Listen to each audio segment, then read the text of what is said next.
तो very welcome you all once again. This is Shankar Kumar और एक बार फिर मैं आपका बहुत स्वागत करता हूं मेडजिक्स प्लेटफॉर्म पे।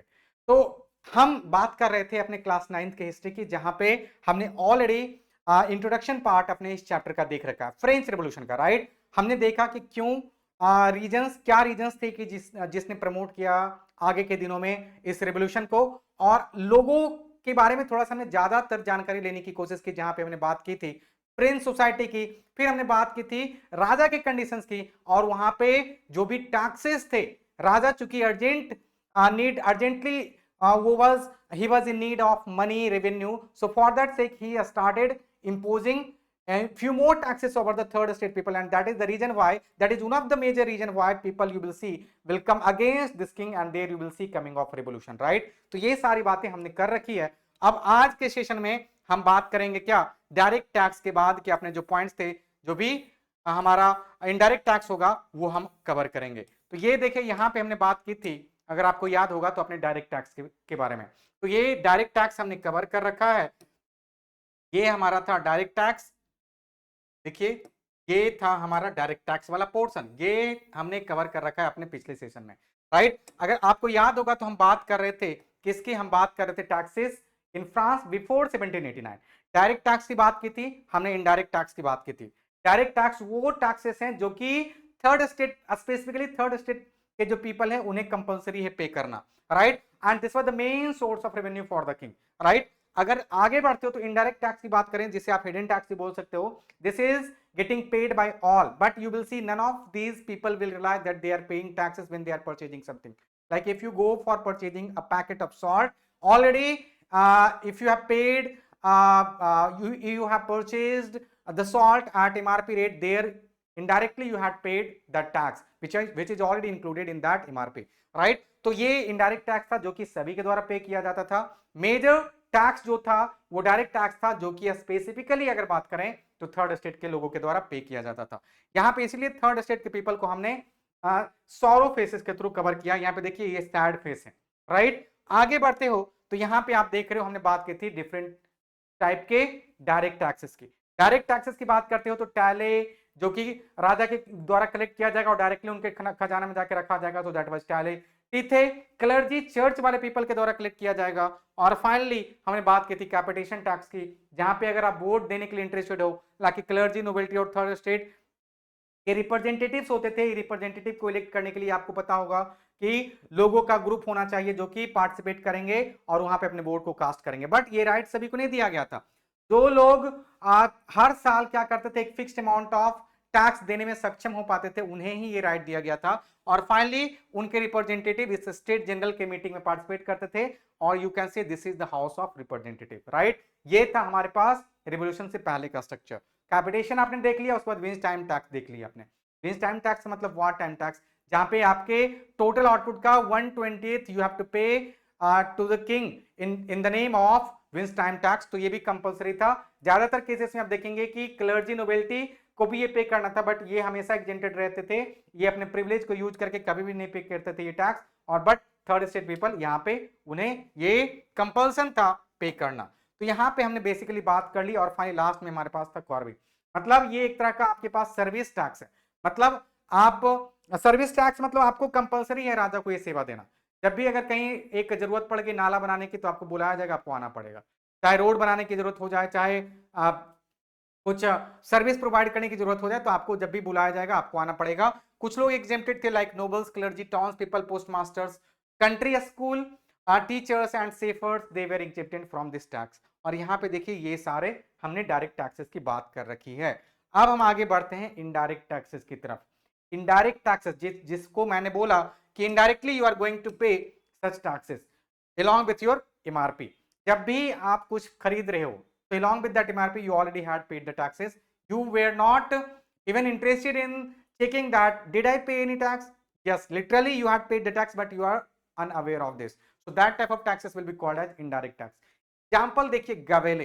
ये एक गवेले एक ऐसा टैक्स है जहां पे आप देख रहे हो this is tax on salt, और सॉल्ट तो सभी के लिए कंपलसरी है भाई। तो जो कोई भी खरीद रहा है, चाहे क्लर्जी हो, नोबिलिटी हो, थर्ड स्टेट के पीपल हो, उन्हें हर हालत में ये देना ही था। Right, anyone buying salt had to pay this tax. There were 4 exempt provinces.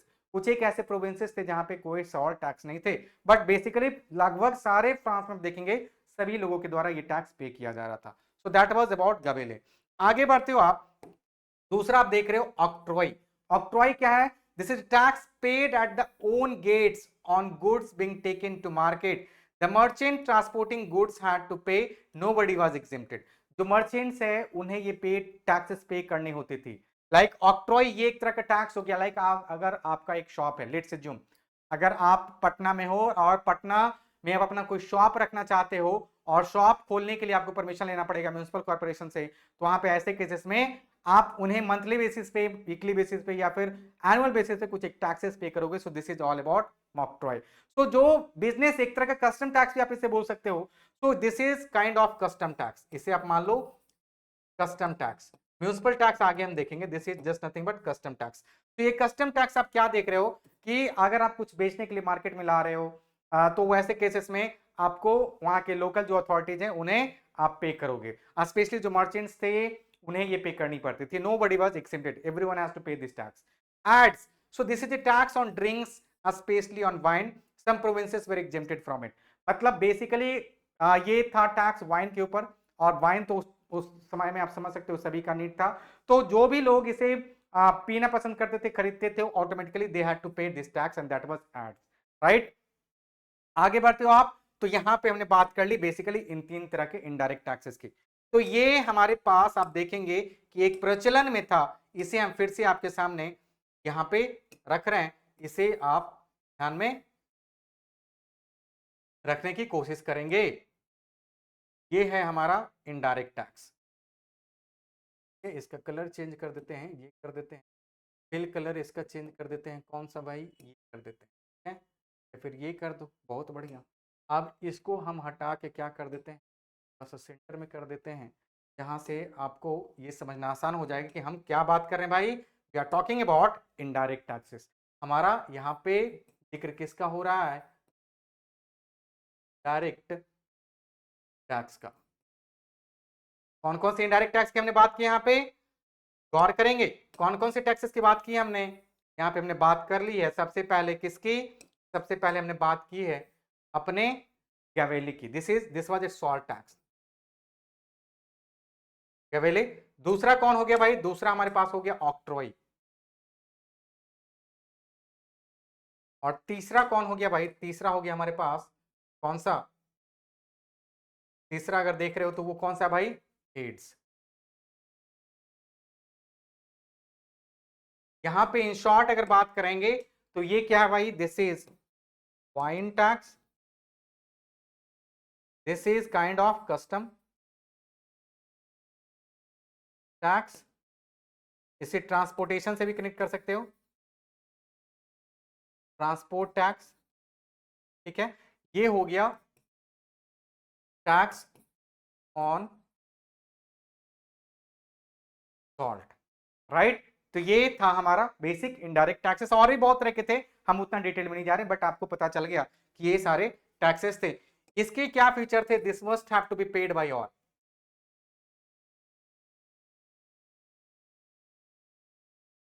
सभी के लिए था, बिना किसी डिस्टिंक्शन डिवीजन के लिए, सभी के लिए ये इक्वल था।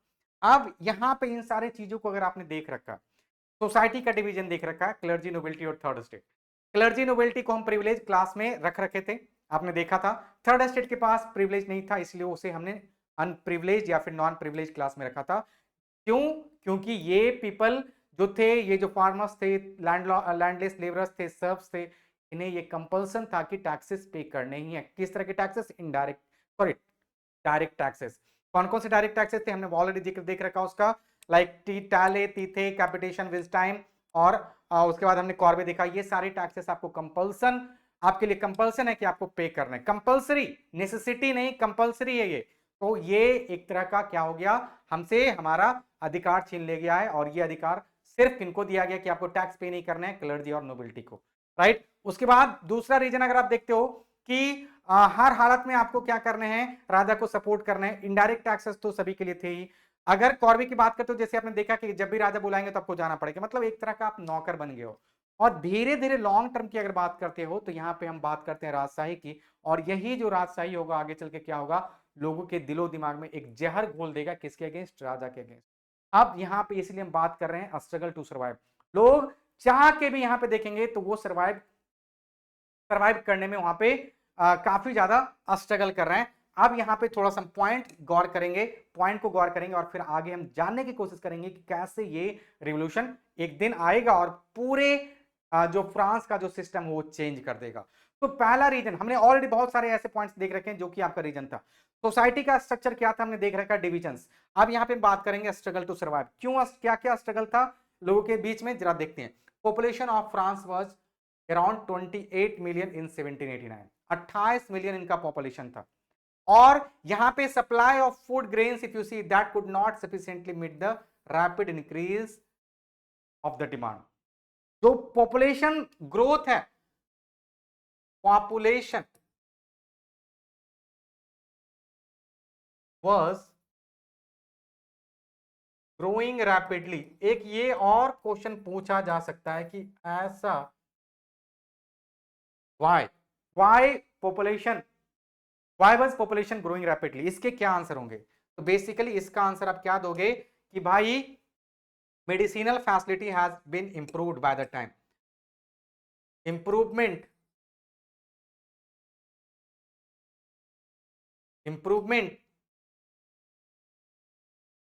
इन medicinal and health facilities led to rise in population। ये हमारे पास पॉइंट हो गया, ठीक है, ये आप समझ सकते हो, ये हमारा पॉइंट हो गया।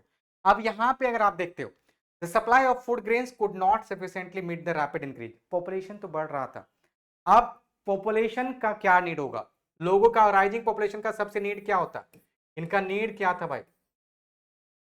ग्रोइंग पॉपुलेशन का नीड क्या होता है? फूड। सबसे इंपॉर्टेंट फूड नीड क्या होता है भाई? Food was basic need, right. और ये फूड अगर बेसिक नीड था तो ये फार्मर्स कंडीशंस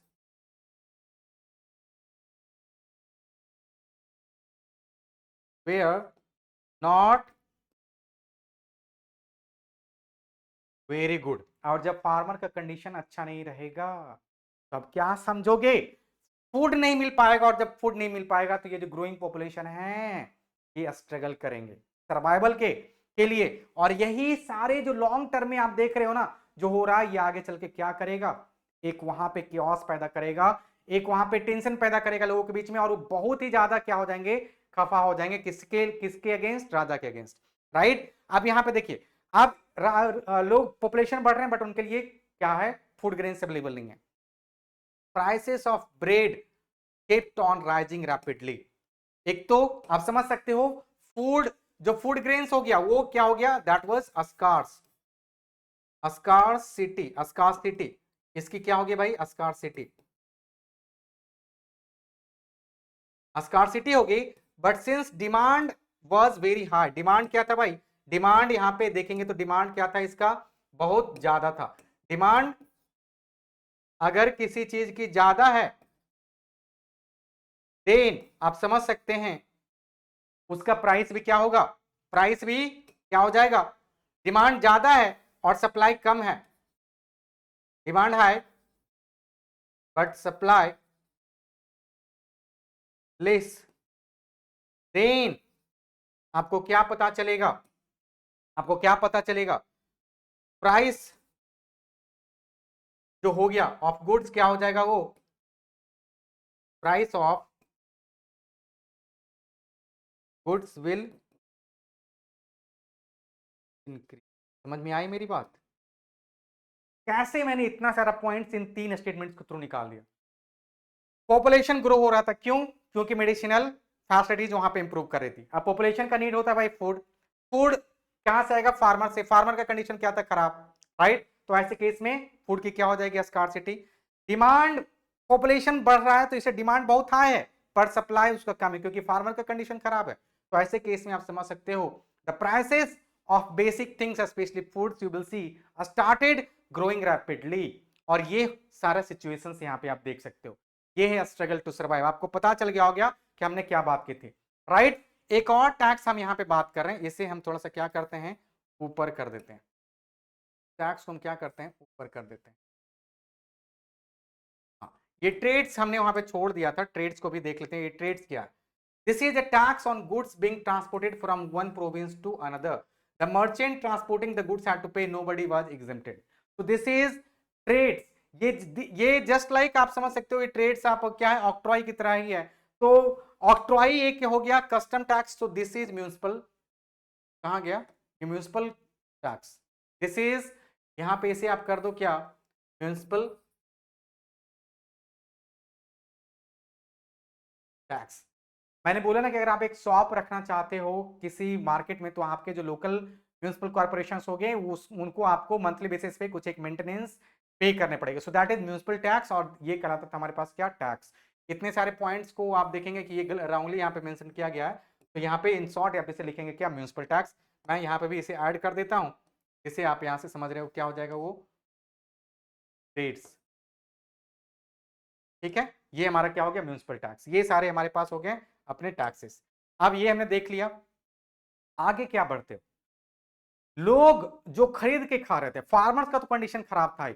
अब जो लोग लाइक लैंडलेस लेबरर्स थे, जो सर्व्स थे, जो काम कर रहे थे फार्मर्स के साथ, उनका कंडीशन भी तो बहुत ज्यादा खराब था भाई, उनका कंडीशन भी तो बहुत खराब था। तो ऐसे केसेस में आपको क्या पता चलेगा कि जहां पे वो काम कर रहे हैं, एक एग्जांपल लेते हैं हम यहां पे, देखिएगा। फार्मर्स, यहां पे कुछ इस तरीके से समझिए, आपने देख रखा है ये हायरार्की, एक बार फिर से मैं आपके सामने रखूंगा, गौर करें यहां पे फ्यूडल सिस्टम का।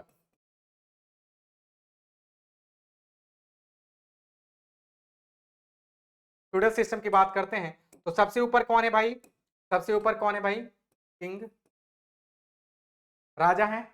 किंग के बाद कौन आ जाते हैं भाई, किंग का नंबर आ जाता है, किंग के बाद कौन आ जाते हैं भाई, नाइट, या फिर इन्हें बोल सकते हो आप नोबल्स, राइट, करेक्ट। इसके बाद कौन आ जाएंगे भाई, इसके बाद आ जाते हैं हमारे पास कौन, फार्मर्स। ठीक है, फार्मर्स के बाद कौन आ जाएंगे, गौर करेंगे यहां पे, फार्मर्स के बाद आ जाएंगे landless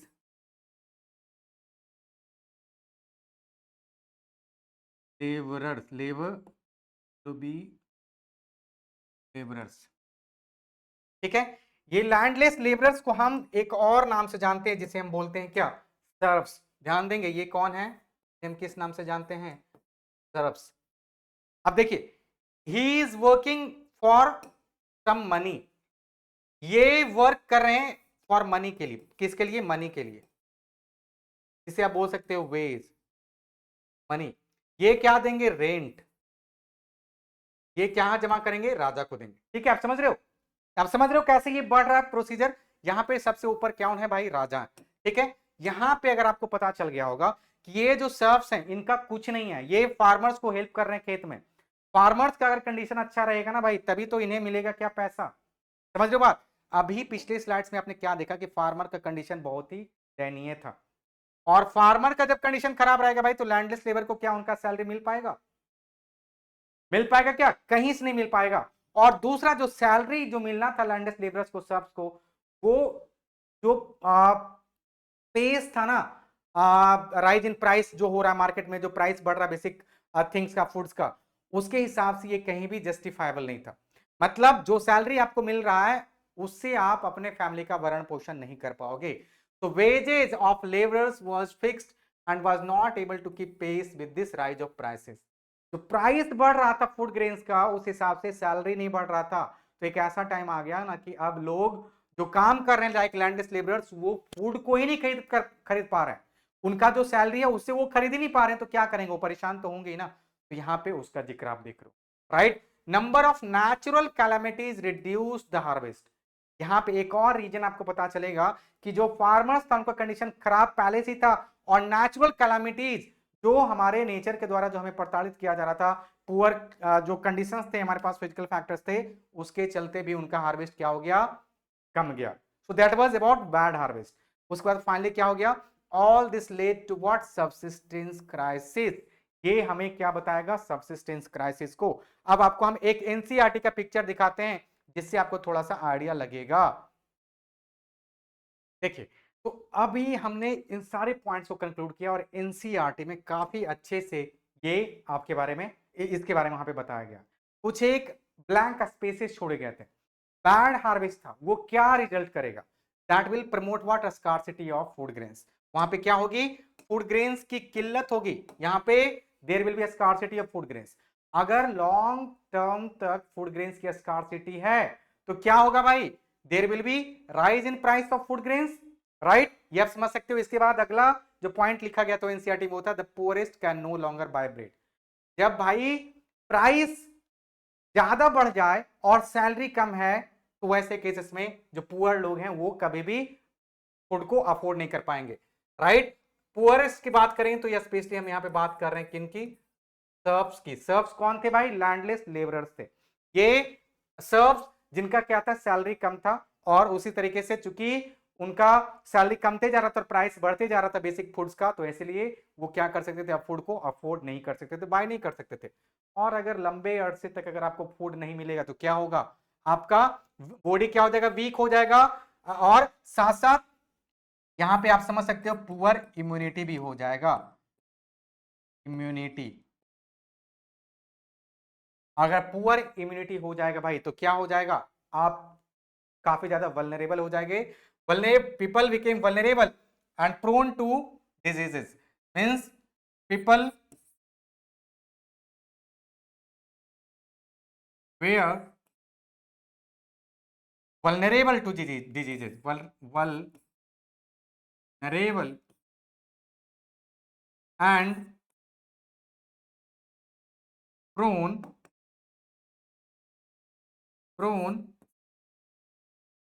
to diseases।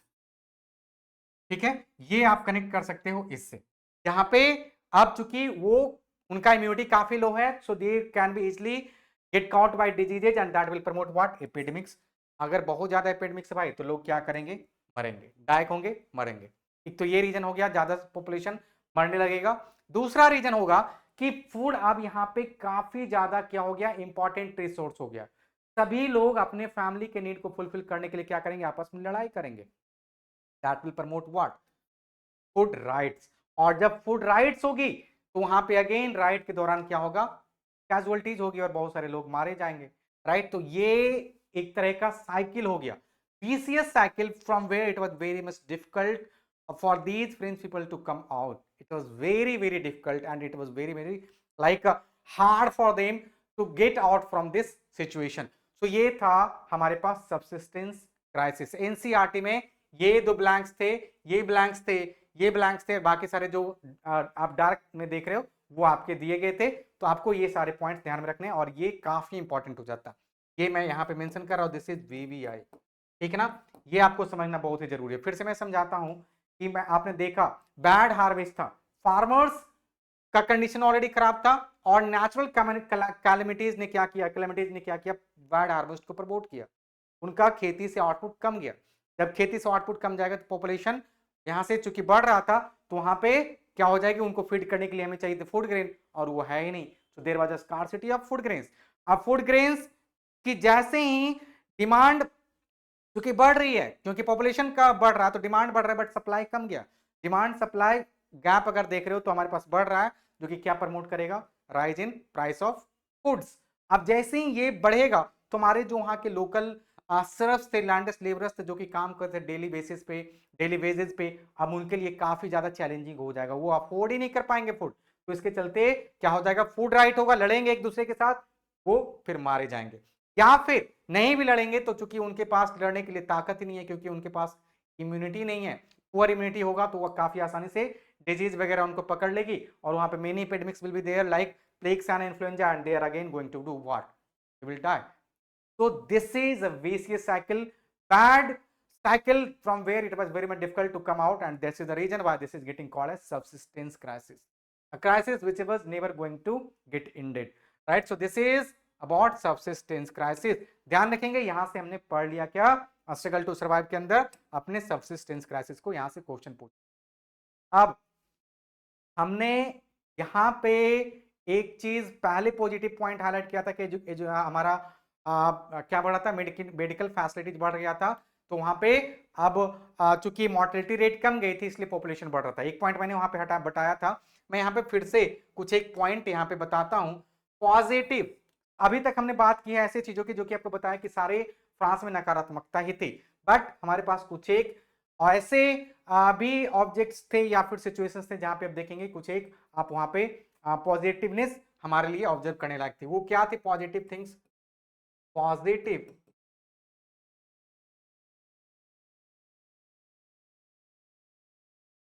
Things in France before revolution. Before ये पॉजिटिव थिंग्स क्या क्या थे जरा सा गौर करते हैं इसको। सबसे पहला चीज आपने देखा, हेल्थ फैसिलिटी इंप्रूव कर गया था। याद करेंगे मैंने बताया था कि rise in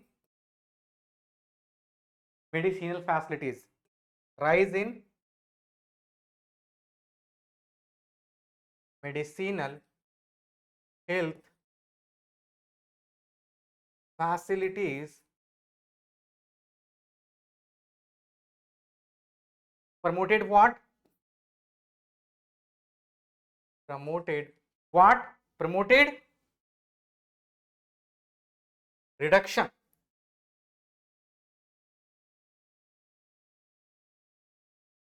Reduction in what? In mortality rate. Mortality rate. एक तो ये हो गया। दूसरा आप क्या चेंज ऑब्जर्व करेंगे, यहां पे गौर करेंगे आप, तो दूसरा हमारे पास पॉजिटिव इफेक्ट था rise in education.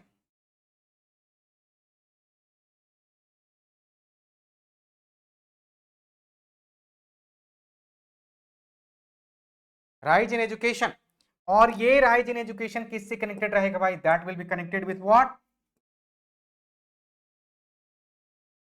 Intellectual awakening. और ये आगे चल के क्या प्रमोट करेगा?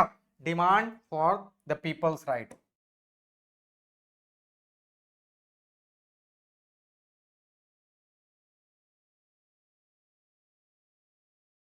फंडामेंटल राइट्स को मैं एफ आर से लिख रहा हूं, फंडामेंटल राइट्स। एफ आर मतलब फंडामेंटल राइट।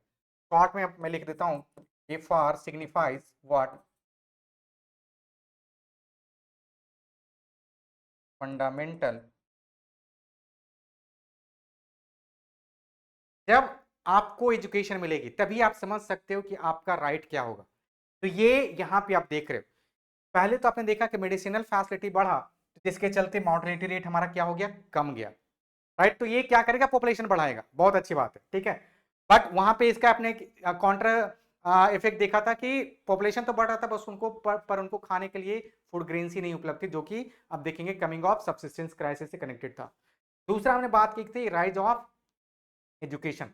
जैसे एजुकेशन बढ़ेगा आपका इंटेलेक्चुअल अवेकनिंग होगा। हम बात करेंगे यहां पे लॉजिक्स की,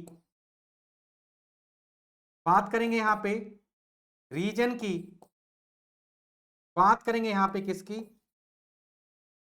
साइंस की। This is the downfall of clergy, ठीक है ना। क्लर्जी आपको बताया था हमने कि वो पूरे सोसाइटी के, फ्रेंच सोसाइटी के सबसे टॉप पे थे रीजन, क्योंकि वहां पे एजुकेशन नहीं थी।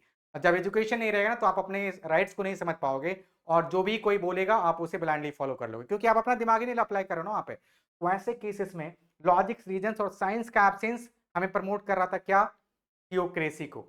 रिलीजन को हम तवज्जो दे रहे थे बहुत ही ज्यादा, सबसे ऊपर उसको वहां पे रखे हुए थे। अब साइंस आ गया ना, अब हम बात करेंगे थ्योरीज, थियोक्रेसी से शिफ्ट किस तरफ? थ्योरी की तरफ, जहां पे हम बात करेंगे लॉजिक्स और रीजंस की। तो ये पॉइंट आप ध्यान रखेंगे। This is the reason why people are now very much educated and they understand their fundamental rights. They know what can be done for them, what can be achieved for their upliftment within the society. So this is the reason why people, especially middle class people, they will come forward to take this responsibility to ignite the minds of the local people. यहाँ पे कुछ एक मुट्ठी भर लोग जिन्हें education मिलती है, अब उन्हें ये अंदाजा लग जाता है कि ये टाइम आ गया है कि जब सोसाइटी में जरूरत है किसकी, चेंजेस की। और वो सोसाइटी में चेंजेस कैसे आएगी हम वो बताएंगे, आप बस हमें फॉलो करो। तो a group with in the third state had become prosperous through education and new ideas. ये है हमारा rise of educated middle class. Middle class people, हम हमेशा बोलते हैं, मैं बार बार बोलता हूं, in every part of the world, universal, this is universal, universally applicable.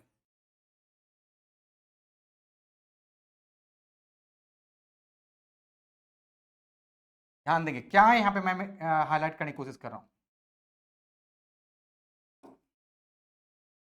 Educated, educated, ध्यान रखेंगे क्या मैं बात कर रहा हूं, educated middle class people,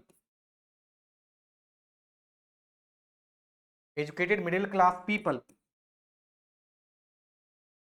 they act as a catalyst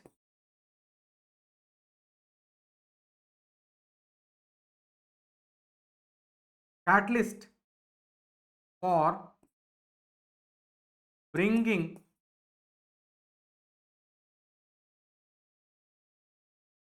changes or revolution within any society, within any society, in any part of the world.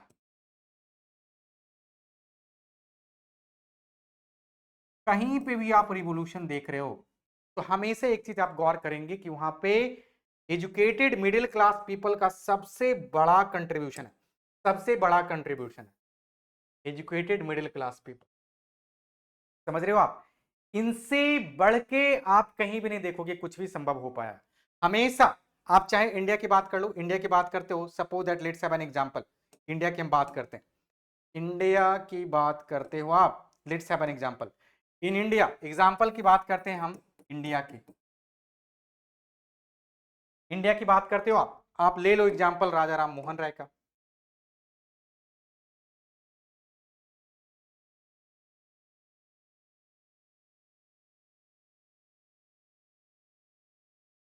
Mohan Roy का, right. आप एग्जांपल ले लो हमारे दादा भाई नौरोजी का,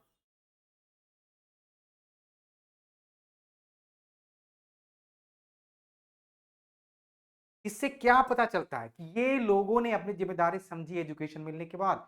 और मिडिल क्लास पीपल सबसे ज्यादा हमेशा क्या होता है, सेंसिटिव होता है किसी भी सोसाइटी के अंदर, वो चेंजेस काफी इजीली अडॉप्ट करते हैं और काफी ज्यादा वो क्या करते हैं, सोसाइटी के अंदर भी नए नए चेंजेस लाने के लिए हमेशा उत्सुक रहते हैं। इसीलिए यहाँ पे हम अब कंट्रीब्यूशन देख रहे हैं मिडिल क्लास पीपल का। इन्हें अब मिला है क्या, इनका पॉपुलेशन बढ़ा है क्योंकि इन्हें मिल गया है medicinal facilities, health improve facility इनका इंप्रूव हो गया भाई, हेल्थ फैसिलिटी इंप्रूव हुआ तो यहाँ पे मोर्टेलिटी रेट कम गया जिसके चलते पॉपुलेशन बढ़ा। दूसरा, एजुकेशन का प्रचार प्रसार हुआ, तो एजुकेशन का प्रचार प्रसार जैसे ही होता है ये मिडिल क्लास के लोगों के बीच में क्या आ जाता है, दिमाग आ जाता है कि भाई अब हम भी कुछ कर सकते हैं, right. These social groups were termed at the middle class. इन्हें अभी रिसेंटली नया नया एक टर्म मिला जिसे मिडिल क्लास के नाम से जानते हैं, राइट। और यहाँ पे इनका कंट्रीब्यूशन काफी ज्यादा होने वाला, राइट। तो यहाँ पे अगर मिडिल क्लास की बात करेंगे, दीज वेयर, कौन कौन थे ये लोग, मर्चेंट्स, ये मिडिल क्लास कौन कौन से थे, इनका फिर मैं एक फीचर बता देता हूं, ये प्रॉस्पेरस थे। प्रॉस्पेरस का मतलब आप बताओगे क्या होता है, फटाफट बता दो। इसके बाद एजुकेटेड थे, ठीक है। इसके बाद ये आप समझ सकते हो बिजनेसमैन थे,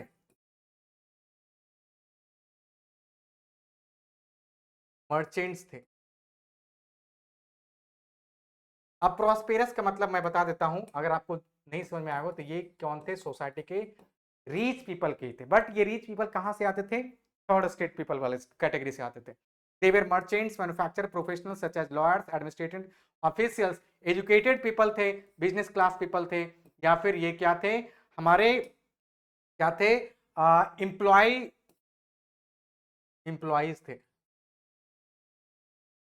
एम्प्लॉइज थे। Educated middle class people employees रहेंगे, काम करेंगे ना। They believe that no group in society should have privileges by birth. इसे आप क्या कर लो, इसे आप बिल्कुल इस कैटेगरी में रख दो भाई। ये हमारा पूरा चैप्टर का क्या है? थीम है।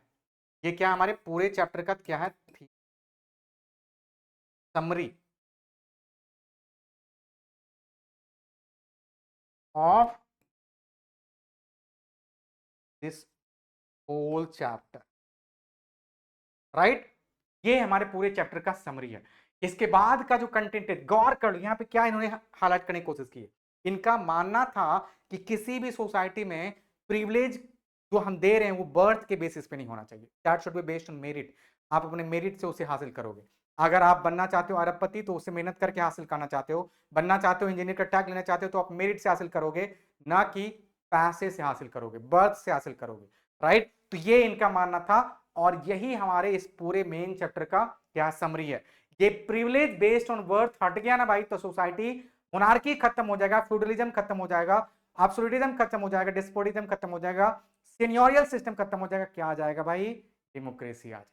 और यही तो हम बात करें कि रिवोल्यूशन के बाद क्या आने वाला? डेमोक्रेसी आने वाला। यही हमारे पास मेन रीजन होने वाला। चलिए, तो इसी के साथ मैं इस सेशन को आज वाइंड अप करता हूं। अगले सेशन में फिर मिलेंगे और कंटिन्यू करेंगे अपने इस टॉपिक को। धीरे धीरे हम आगे बढ़ रहे हैं, काफी स्लोली स्लोली आगे बढ़ रहे हैं। और आपको अगर फिर भी कोई दिक्कत, डाउट, समस्या आता है, या फिर आपको लगता है कि मैं और फास्ट जा रहा हूं, या फिर कुछ एक टॉपिक्स में आपको अभी भी डिफिकल्टी फील हो रही है, तो आप बिल्कुल बेझिझक अपने इन सारे क्वेरीज को अपने कमेंट बॉक्स में डालिए। Please feel free ask to any things through your comment section. तो हम आशा करते हैं आप मेरी सारी बातों को समझ रहे होगे और आप इंटरेस्टेड हो आगे के कंटेंट को देखने के लिए। तो बिल्कुल हम मिलेंगे अगले सेशन में। तो अभी मैं वाइंड अप करता हूं और फिर मिलेंगे और बढ़ेंगे, अपने इस सेशन को कंटिन्यू करेंगे। तो तब तक के लिए bye bye, take care, thank you so much, thank you all, thank you so much.